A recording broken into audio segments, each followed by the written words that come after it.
Welcome to the Dave Palma Show, the podcast that revives, restores, and awakens your innermost capabilities. You have the training and the talent to succeed, but do you have the guts to fail? I love what I do. When you love what you do, you want to be the best at it. Today is about the power of you. You will change the world. Find your path to success through the journey of those who have succeeded. And now, your host, Dave Palma. Hi, welcome back to the Dave Palma Show. And with me, I have someone who went from near-death crash to World Championship again. My guest today is a 23-year personal trainer, coach, ultra-endurance athlete, and speaker who loves to inspire and coach people to reach their full potential in spite of massive obstacles. Scott McDermott, welcome to the Dave Palma Show. Thanks, Dave. It's great to be here. Great to have you here as well, Scott. Great to have you here as well. And I'm sure there's some things we can share. So a few things that we do similarly, like coaching. Obviously, I used to be an ex-runner, more middle distance than endurance. But it's still endurance, but less endurance than what you do. But you've got a story to tell with that as well. Because initially in your early days, you wasn't really a fit guy, was you? You wasn't into all this. What was you doing before? And tell us your story about how you came all these obstacles we're going to tell the audience today. Yeah, for sure. I got into architecture through the advice of a counselor in high school, and they were just like, "Oh, you're really good at drafting. You should do this." And I didn't know what I used to do with my life, so I got into architecture, and I was quite good at it. I made my way up to kind of middle management and stuff like that, but long hours trying to be junior partner had made me fat and sick and stressed and unfit and living on caffeine and all that crap. And I got to 29 years old and I was, 240 pounds, 100 kilos kind of thing, 110 kilos. What? 240 pounds. Yeah. About 110 kilos and just really not healthy at all. I would excitedly go skiing. I would ski one run and I was so exhausted I had to stop and rest for it. It was awful. And I had all kinds of health issues that could never be explained. I had tinnitus, ringing in my ears. I had terrible circulation. I was exhausted all the time. I had allergies like crazy. I had bad circulation. My back was sore all the time. I broke my back in high school in a gymnastics accident, but obviously by 29 it had healed, but it was just sore all the time. Right. I would shovel the snow on the driveway. I'm from Canada. And I would have to lay on the couch for 2 hours with painkillers. Like it just sucked. And I went to a doctor and said, look, this is ridiculous. He would say, well, we'll go see an eye, ear, nose, and throat specialist. And you wait 3 months and you get in to see the specialist. So you do all those things and go, no, it's not that. Go back to your doctor. Okay. And then I would get this scan and that scan and this test and that test. And after a year, nobody knew why I was a mess. And so I finally said to my doctor, I'm like, look, doc, this sucks. Like, I can't keep living this way. There's got to be something. And so he did a physical and he started asking me a bunch of questions and like really listening. And he was like, well, geez, kid, your none of your numbers are good at all. He's like, you can't keep living this way. You need to start to eat right and you need to exercise and you need to get rid of some stress and you got to get some sleep. Like you can't run your body this way or you're not going to make it to 30. And it just hit me. 1 year. Yeah, it just hit me. I thought, holy crap, he's right. Because people say, well, I have a sweet tooth. No, I have 32 of them. I would, Fruit Loops for breakfast or, I loved sugar and I was just an idiot. I didn't know how to feed myself. I ate what I enjoyed and I had dessert at every single meal, including snacks. So I went and joined a gym and I just completely about-faced my whole life. I met a trainer who was a friend of mine that I knew was into fitness and health, and we started training together. And in 5 months, I dropped 40 pounds of fat and put on 18 pounds of muscle and was in the best shape of my life. I went from Pillsbury Doughboy to six-pack. And what space of time was this? 5 months. 5 months. Yeah. Wow. And just so everything. Just in case anyone doubts themselves, it can be done in that space of time. Yeah. It was 100% focus. And I just started eating good food. I gave up the junk. I started doing, I just became a student of nutrition and exercise, and I just loved it. And the funny thing was, at the start, I'm in a 50-person architectural firm and everybody knows I'm the junk food guy. And all of a sudden I'm eating all this healthy stuff. And they're like, yeah, you're not going to make it a week. And they would like bake cupcakes and bring me, "Ooh, come on, have a cupcake." They'd try to knock me off course. And it just steeled my resolve. I was like, no, I'm good. I'm up to something else. And then after about 2 or 3 months, people would come up to my office, to my desk in my cubicle, and they'd be like, so how did you do that? You're looking good. Like, the people. So pretty soon, like out of 52 people in the office, like 45 people were on the plan. Like it just spread. Yeah. Everybody was all of a sudden getting fit and healthy, and it was fantastic. And I just thought, I love this. I love coaching and helping people to be fit and healthy. I want to pass on because I felt so amazing. So yeah, 2 weeks before I was an associate partner in the firm, I quit. I went to work in a gym part-time as a trainer because I had gotten the reaction there. I mean, that's quite a serious kind of job. Just become a fitness trainer. Obviously, I'm coaching hours into fitness as well. But I managed to do it on my days off as a firefighter, which is easy to do because you get more time off than architects, I guess. Yeah. Oh yeah, no, I was working 100 hours a week, and it was crazy. I was trying to be junior partner. I thought that's what I wanted, right? You get options and bonuses and benefits and blah blah blah, and and I was like, I'm at the top. Do that as a second job. No, I was like, I'm at the top of the ladder on the wrong building. I gotta jump off. And if I did that as a firefighter, we'll be in trouble. Right? Yeah. Dave, you're on the wrong building. Whoa. But it's kind of like that. It's a good analogy, isn't it? Really? Yeah. And my boss was shocked. He was, flabbergasted and all of that. And are you sure? And he just could see it in my eyes. Like I just said, his name was Ron. I'm like, Ron, I love you guys. You're a great boss. It's a great place. And there's nothing, this isn't what I'm meant to do with my life. And as much as I'm good at it, I don't love it. And I just can't be here anymore. And he's like, I understand. And so I left. I came back and worked for them for a year on contract because I couldn't pay the bills as a trainer. But initially. Yeah. And then I built my own gym. In 2002, I opened my own gym. I worked as an assistant manager in a gym and a trainer as a gym and I did front desk sales, and I did all of the jobs you could do. And then I was like, okay. And I found found a spot of land and borrowed some money from family in the bank and remortgaged my house and built a business and ran it going. It's like any business, it had its time. I did it for 18 years, and we had some phenomenal, huge, successful years. And then it changed, like as it shifted and grew and evolved. And we did an addition. We became 15,000 square foot, started out 10,000. We added a 5,000 square foot addition to the building because we were doing so well. Then another big box gym opened in our little town because they're like, "Whoa, Scott's crushing it. Let's just jump in." And so that's what they do. So that competition, right? Which competition is ultimately good because they became a comparative. Because honestly, they didn't do as good a job as we did, so people were able to go, "Oh, Scott's gym is better than that gym," but they were cheaper. And they were 24 hours, and we didn't want to go 24 hours, which eventually we did. We caved in, went 24 hours, which helped. But the gym industry started to change. Big box gyms became the thing, and cheap. And it's like, well, I'm just a one-off family gym. I can't charge $20 a month for a gym membership. We're 45. Like I can't pay the bills at 20. And you get the big gym philosophy, which is, well, if we have 5,000 members and most of those losers never come, we're going to be in good shape. It's like, that's not how I ran my gym. Like, no, that's not, so personal touch. Yeah. Yeah.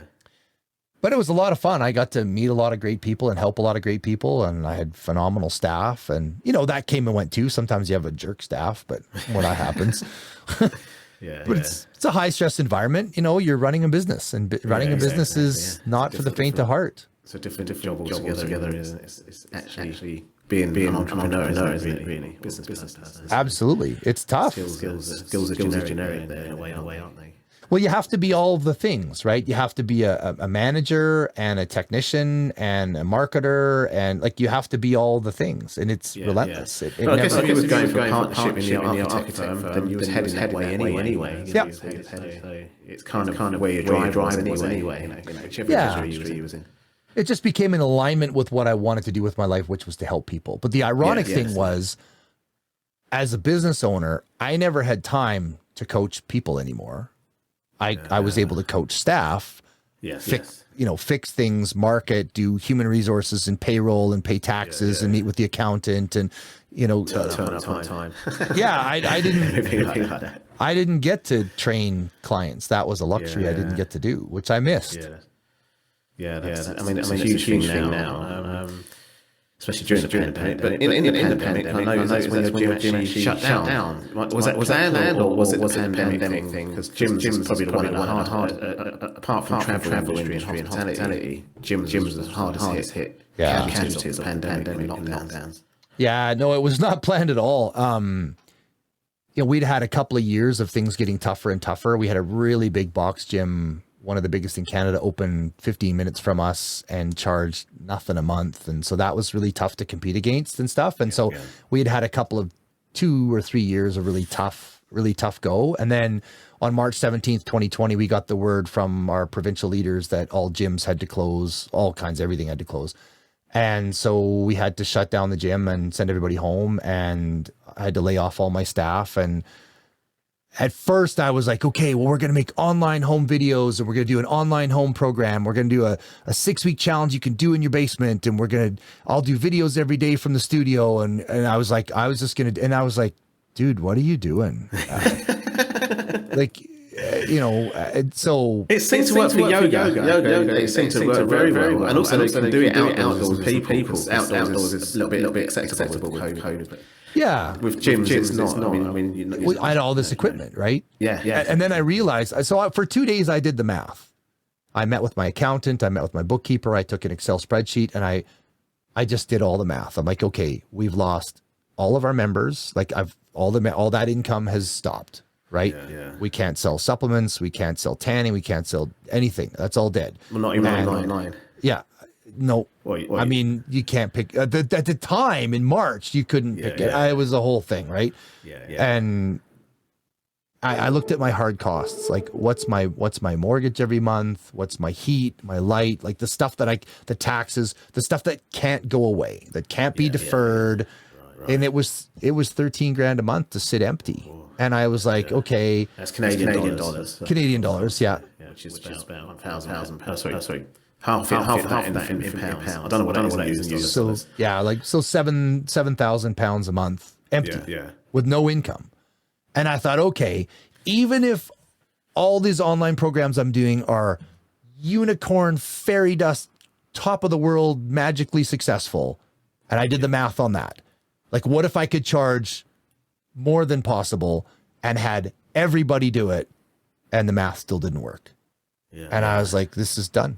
I can't, because they said, well, 14 days to flatten the curve. And I'm sorry. I was like, there's no chance this is 14 days. It's still going on now, isn't it? I know. Yeah. They're like, there's no chance this is 14 days. Another wave coming again. I think the gyms are going to be in trouble with this. New one, very, very coming now. It's apparently instead of doubling every 2-3 weeks, doubling every 2-3 days. And so it's spreading. But it's also way less impactful. Like the scientists are saying it's like an annoying cold. So I don't know. Anyway, that's politics, really. It's gone past medicine into politics. Because to my mind, even at the start, I was like, I don't know if you're a Lord of the Rings and Hobbit fan, but it was like handing Gollum the golden ring and saying, I'm just going to lend it to you for 14 days. My trust us. Like, he's never giving that back. When you hand the politicians control, they're not giving that back. I think it's like that film Sister Act, where she had to get that $1 million check. She didn't want to really give it. Yeah. She wasn't really a nun, was she? No, exactly. She's going to want to take it. Homeless. But anyway, so without digressing too much, we can come along with how you dealt with how other people deal with the mindset around getting over that period. University, because that is quite recent, something that's going on now for people. Oh yeah. But let's talk about another thing. Going winding back to fit days is that you took up endurance training.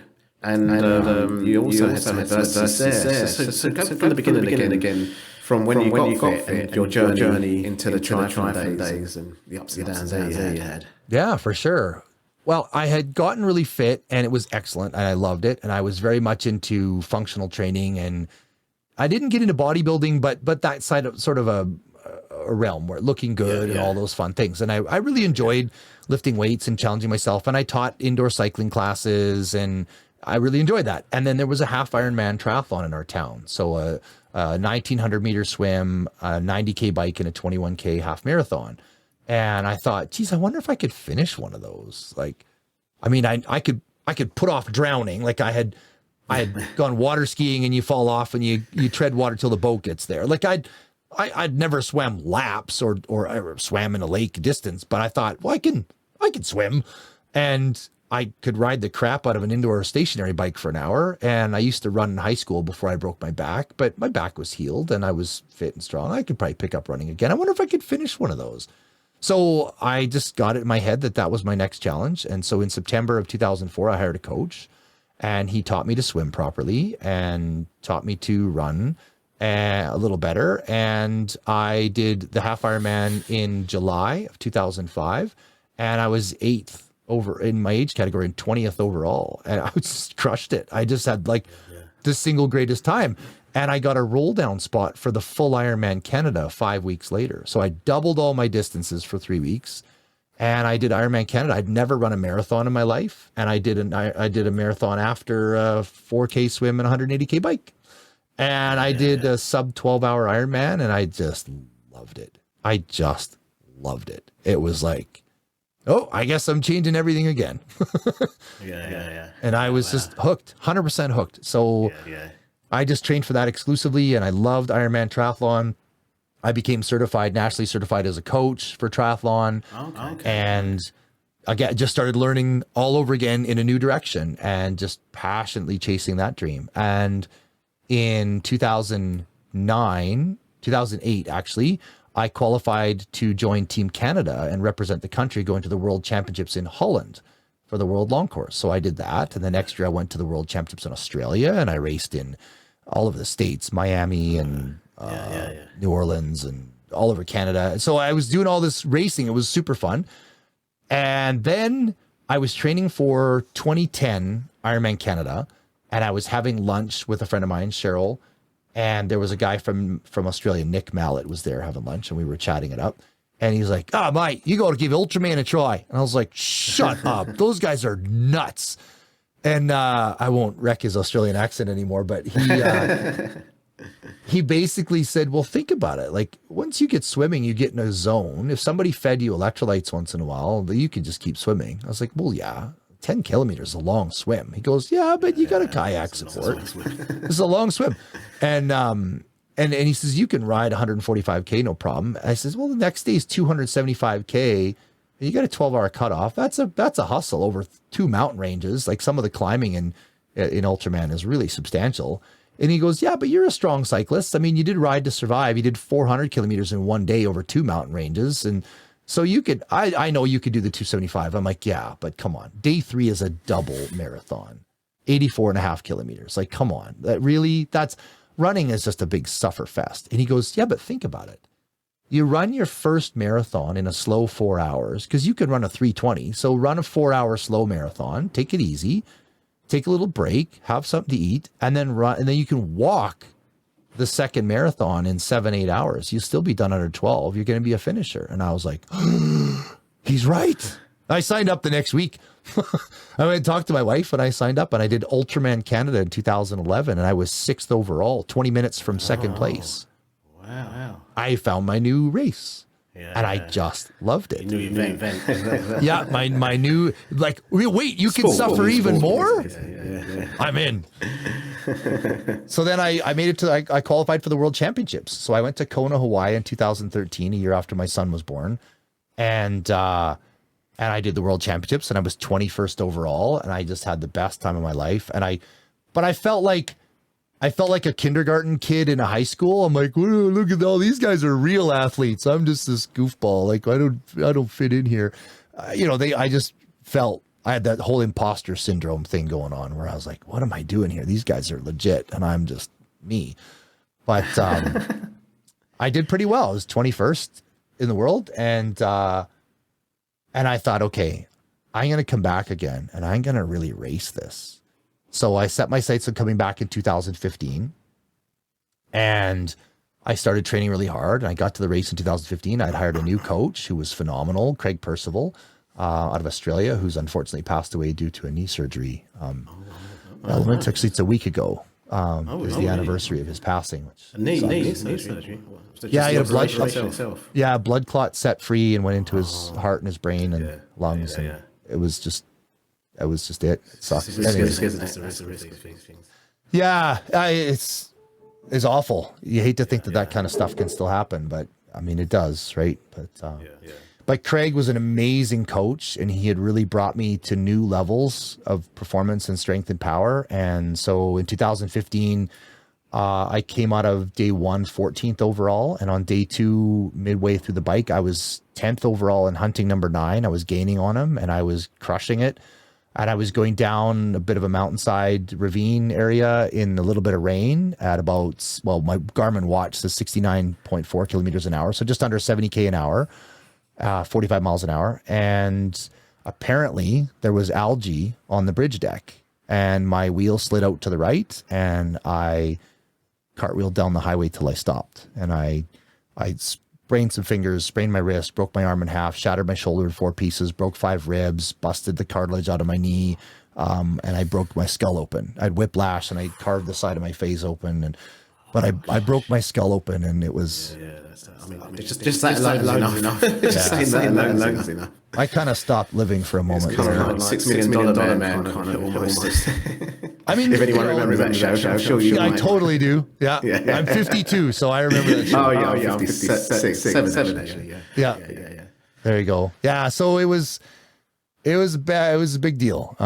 Peter Hudson and Adam Fox from Australia, 2 athletes that I just recently passed, they jumped to the ground and got me breathing again and held me in recovery position and took care of me and convinced me, like to stay alive kind of thing, and called for 911 with their crew. And, and in the middle of their world championships, another guy too, Gary Wang from US, he stopped traffic and those 3 guys stayed by my side, didn't move for 40 minutes until the ambulance got there. In the middle of their world championships, they didn't leave.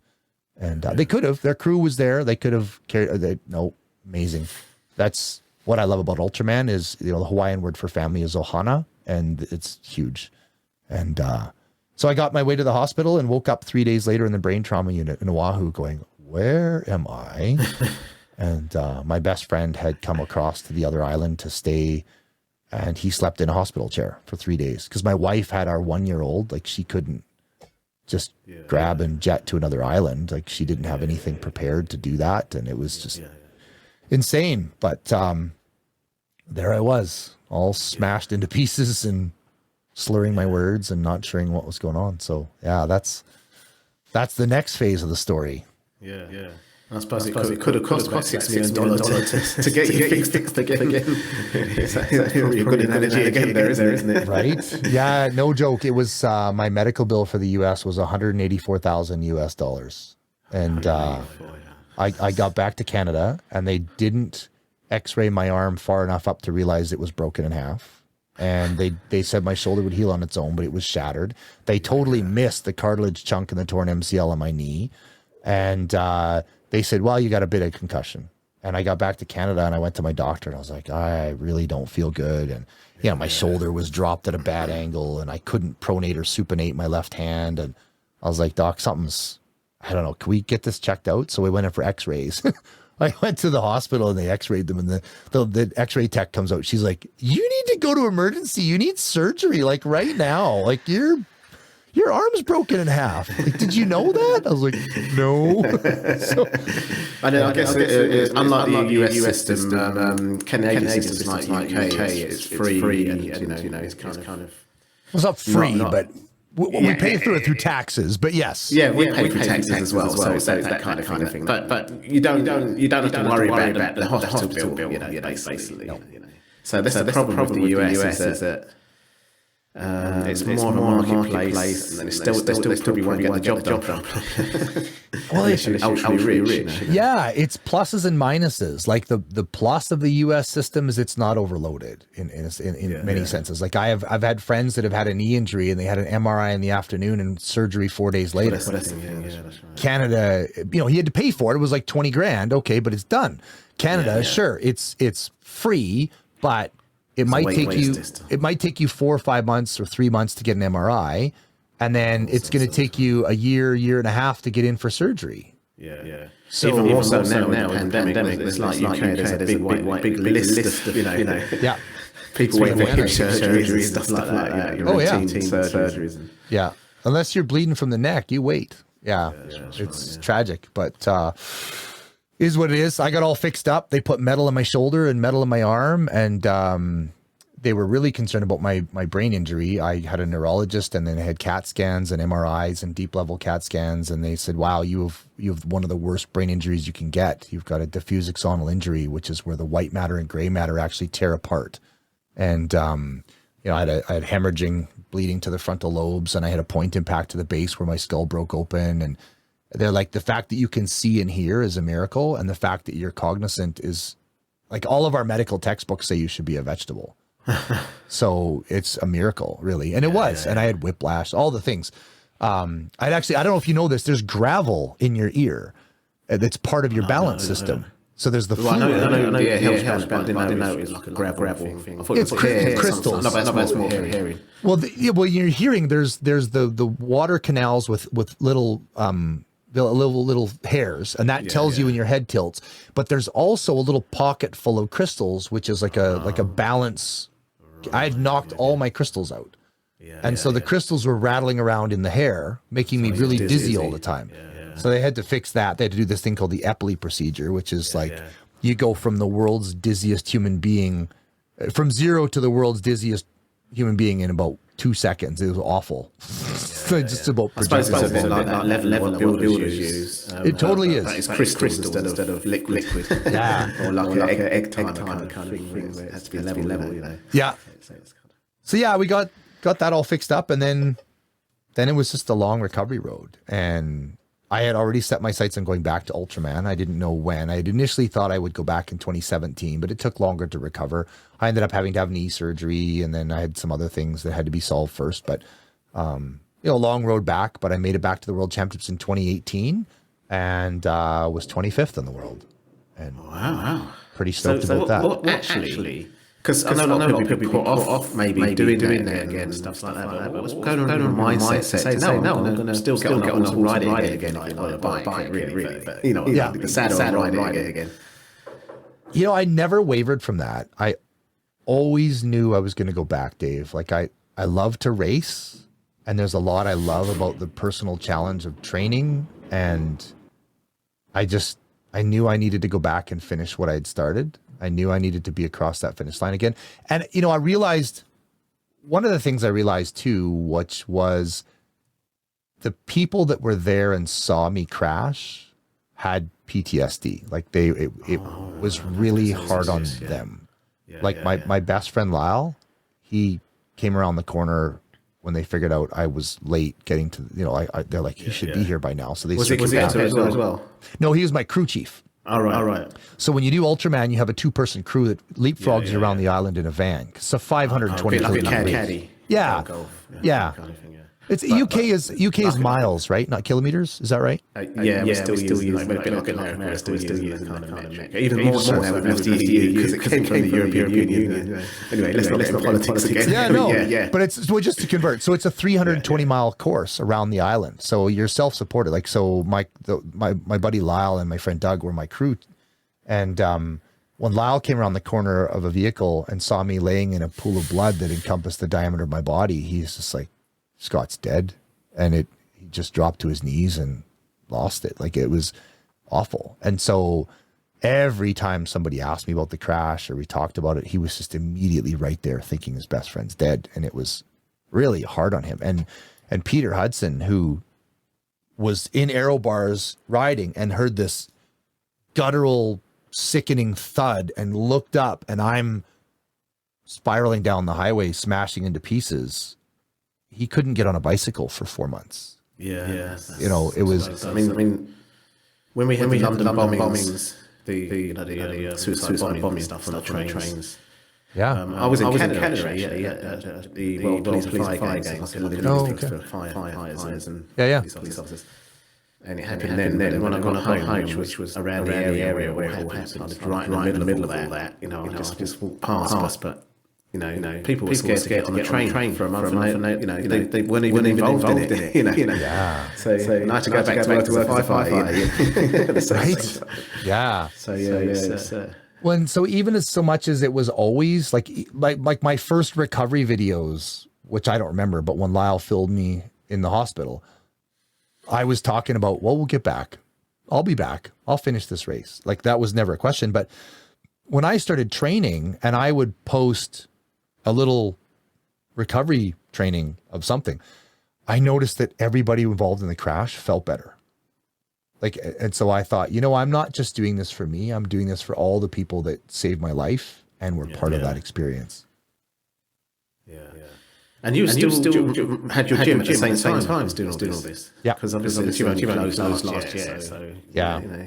Yeah, in 2015, 2016, that was tough too, because our province was in a recession and I was in charge of all the marketing, and all of a sudden I can only be awake an hour and a half at a time, and then I got to sleep for 6 hours, and we were austerity or something like that. We were kind of going through similar things. Yeah. It wasn't really nice, really. No, it was bad. I almost lost my gym a couple times. It was hard. Yeah. So let's get through kind of mindset thing for our audience. I mean, obviously going through the near-death experience, which obviously was a serious near-death thing, and with the gym going through recession, and obviously now you had to shut it down and transition into more your speaking and coaching now, which is what you're at now, isn't it? Yeah, your book. Yes. What would you say the mindset thing is? I mean, I know one thing we relate to each other is the running, and I noticed you say endurance is a kind of metaphor for life. Endurance running. I've got a boxing friend, a world champion, who came on this show. He said boxing, but I would say sports in general, similar sports like boxing, running, where it's a mindset thing. With all that said, what would you say is the mindset to deal with what you've had to go through with your body and mind and with the business side of things, going through recession, the pandemic?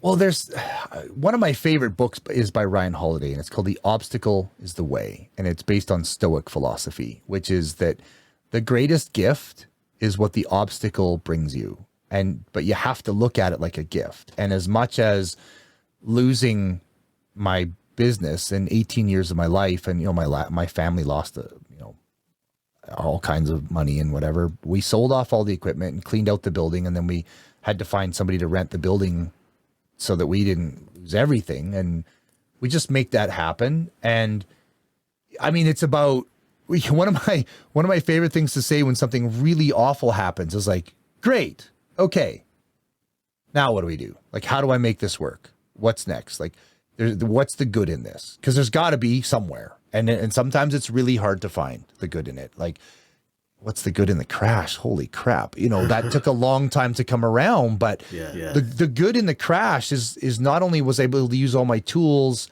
to get myself back to fit and healthy, but now I can inspire other people to not give up.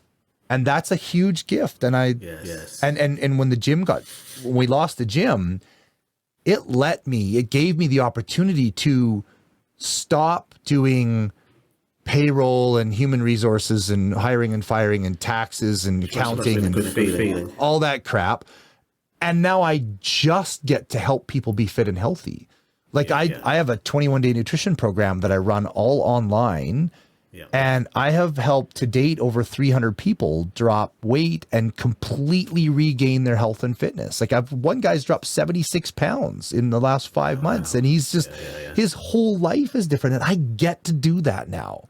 I get the thing to is do that, that. that's where kind of people pivot from that industry anyway. It's kind of something like that. And also they need it. They need that kind of thing, because of the lockdown. You couldn't go to a gym, so they needed it in that kind of format, where it's online and given to them.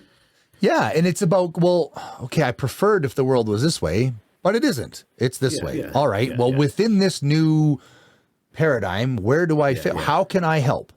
How can I help? In this new version, what can I do to serve people? How can I help people in this environment? And I've found that niche, right? I get to do keynote talks. I get to do podcast interviews. I get to coach people online. It's kind of amazing, really. And I mean, I have a beautiful son who is special needs, and so I'm home more. I get to get him up for breakfast every morning and make breakfast for him and my wife and send her off to work and him off to school. And I'm at the end of the driveway at 3:30 in the afternoon every day when he comes home off the bus, and I get a big hug and a smooch, and we get to hang out and play Lego for a little bit. And and then I just, How old is your son? He's 9. Yeah. Okay. I'm homeschooling a 6-year-old. Yeah. Right. Which is a kind of a gift in a sense. It's harder. But it's just all of these, there's so much good in it if you look for it. There's a lot of bad. Like, I'm very concerned about what the planet is doing and what the politicians are up to. Make no mistake, I'm very concerned about what those guys are up to. I don't align with that madness. But we can talk about on a politics version. But that's the thing. I can't control that. Yeah, really. exactly. I can't even control what you can do. I can't even influence it. So what I can do is help people be fit and healthy.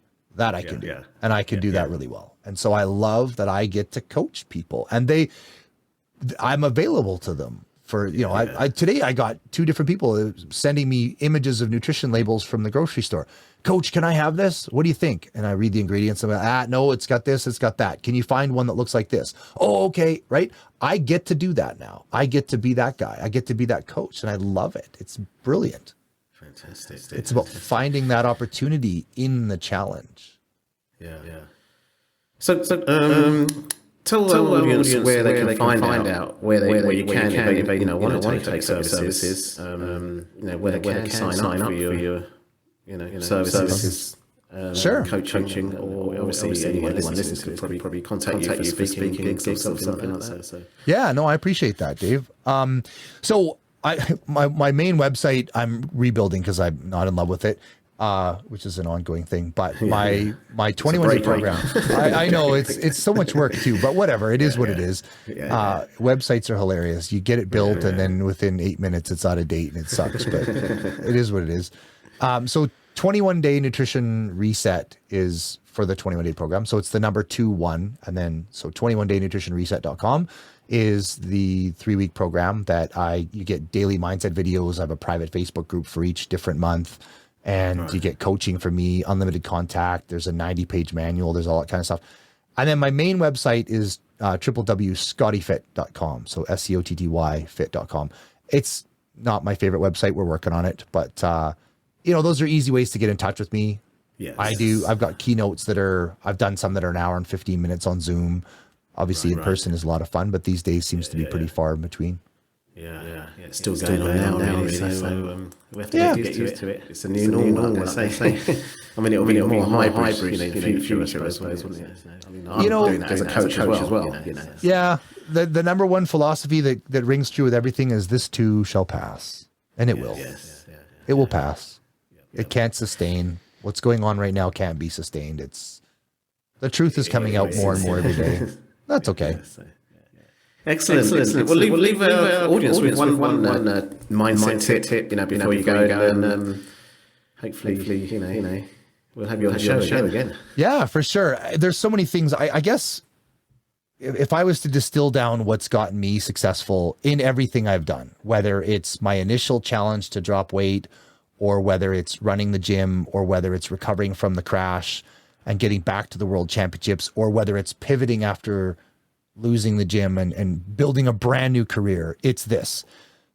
Everybody knows who Babe Ruth is, right? I'm not a baseball guy in person, but you know who Babe Ruth is, right? we don't do baseball here. We have cricket. Is that right? Okay, fair enough. Well, fairly famous baseball player. Again, I'm not a baseball guy either. We play hockey up in Canada, but Babe Ruth was famous for holding the home run record for 40 years. He hit 714 home runs. He was famous for that. And so what people don't realize is Babe Ruth also held the strikeout record. 1,434 strikeouts. And he was at bat almost 9,000 times. So out of 9,000 times he went to bat, he got 714 home runs, and he was one of the best in the world for 40 years. And one of Babe Ruth's sayings is, it's hard to beat a person that never gives up. And that's one of my core things is if you, good point. Yeah. One of my things that I teach my students is, AFC NGU, which is action, feedback, correction, never give up. You're going to take some action. Whatever it is. You're going to take some action. You're going to get some feedback. Now, the feedback's good or not good. And then you're either going to make a correction or you're going to continue. AFC, action, feedback, correct or continue. And you just do that in a circle. And in the middle of the circle says never give up. And you cannot fail. You can't. As long as you're willing to make a correction, you can never fail. And you got to look at the feedback, right? Because if you're taking action and the feedback is stop doing this and you just keep taking the same action, well, okay. That's just suffering. You have to be willing to correct and listen to feedback. Excellent. And never give up. Scott, that's very fitting into your story today, on this show. And very inspiring for my audience. I really appreciate you coming on the show and sharing it with me today. So thanks a lot for coming on the show. You're very welcome, Dave. Thanks for having me. I hope I've inspired somebody out there. That's all for this episode. Thanks for listening, and remember, if you want to support what we do, then share, subscribe, and leave a review over on Apple Podcasts. Or head over to my website, davepalmer.com, and click on Rate Show. Well, that's all for now, but I'll see you in the next episode of The Dave Palmer Show. Follow us on Facebook, Twitter, and Instagram.